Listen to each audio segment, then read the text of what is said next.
Papunta na kami sa waterfalls. Kasama ko itong, parang ako naman yung mukhang tour guide kasi yung tour guide namin nasa likod.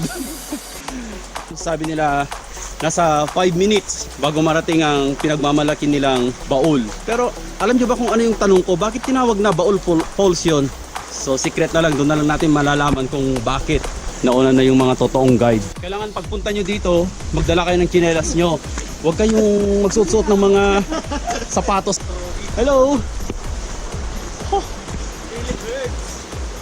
Madulas ba yan? May nadaanan tayo. Mag-isang uminom. Di na kayanan ng problema. Nag-open sa mga dalawang bata. Ano ba yan?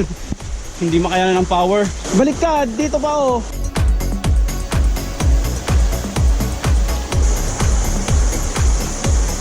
Maganda yung waterfalls, napakalamig ng tubig, grabe. Ang sarap. Legit, legit. Oo, legit daw.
Success. Good. Tapos na yung unang destination namin, dun sa may Baol Waterfalls. So ngayon, nakaalis na tayo sa Baol Falls. Hinihintay na lang natin yung dalawa. Sobrang init. May init talagang panahon ngayon.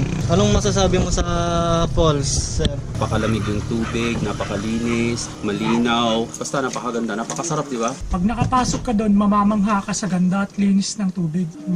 Lamig ng falls. Ang sarap sa feelings, yun namamasahe ka niya.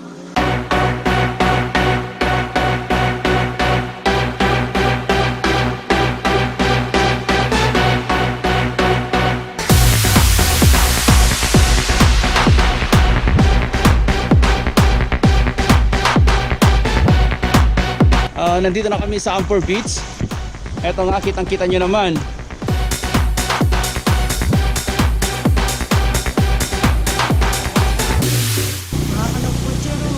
Okay, ready? 1, 2. Huwag niya ng konti para makuha yung kwan.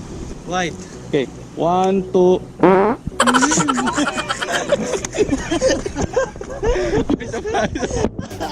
Ayaw kasi natin ngumiti. Ayaw natin.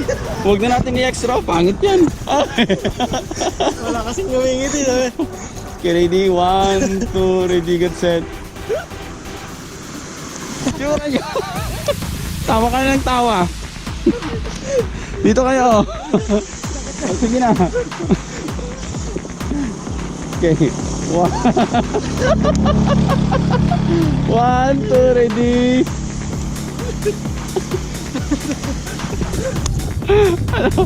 Hindi, mga ilang minuto natin akyatin yan. Ay, wala pang 15 minutes. 15 minutes daw aakyatin namin. Pero yung 15 minutes baka hindi habol ng 15 minutes sa amin na baguhan na umaakyat ng mga ganyan. Mahirap nga, guys. 25 steps pa lang yung nakyat namin pero nakakahingal na. Tapos na yung turbo ko. Paano pa ako makaturbo ngayon? Doon na tayo ito na. Hirap umakyat. Nagamit ko rin turbo ko.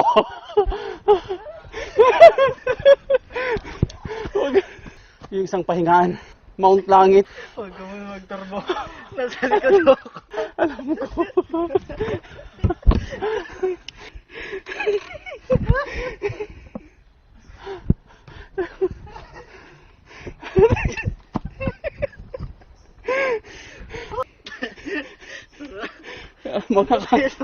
Muna ka. Malapit. Kung may Akala ko kasi madali lang akyatin to. Hindi pala. Hindi na pwedeng bumalik sa baba. Kasi nandito na ako. 1/4 na lang. Nandiyan ako sa tuktok.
Sir, bakit po pare-pares ang damit niyo? Pwede magtanong? Vlogger. Mga lager? Vlogger. Lager kayo, illegal po yun. Ilocano kay Gayam, sir. Oh, yes. What's up? Ako nga pala si Bravo Motovlog. Medyo poor tayo ngayon, hindi nakapagbayad kaya nakikigamit tayo. So nandito tayo sa Dinadyawan ngayon, kung saan nandito ang mga kadaingan, kung saan dito nare-relax yung mga taong may dinadaing, masakit na dinaramdam. Guys, punta na kayo dito na marerelax kayo, tapos mabubusog kayo syempre, lalo na pag gutom kayo sa pagmamahal.